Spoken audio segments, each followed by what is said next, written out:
शिमला जी, एक दुकानदार ने विवाह के वक्त अपनी बेटी का हाथ अपने दामाद के हाथ में देता हुआ बोला, डिलीवरी के बाद वापस नहीं होगा माल। वाह लौकी जी, कॉमेडी तो अच्छा कर लेते हो।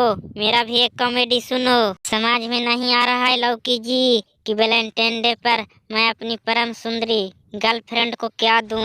शिमला जी, तुम अपना परम सुंदरी गर्लफ्रेंड को मेरा फोन नंबर दे दो। वाह लौकी जी, तुम तो बहुत तेज हो। तुम अपना गर्लफ्रेंड वाला फोन नंबर हमको दे दो तो मैं भी दे दूंगा।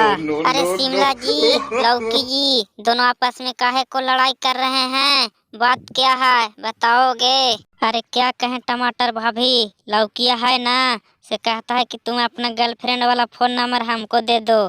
तो हमने बोला कि तुम अपना गर्लफ्रेंड वाला फोन नंबर हमको दे दो, तो नहीं देता है। नहीं टमाटर भाभी, शिमला बोल रहा है कि हमको समझ में नहीं आ रहा है लौकी जी कि वैलेंटाइन डे पर मैं अपना परम सुंदरी गर्लफ्रेंड को क्या दूं। तो हमने बोला कि मेरा फोन नंबर दे दो।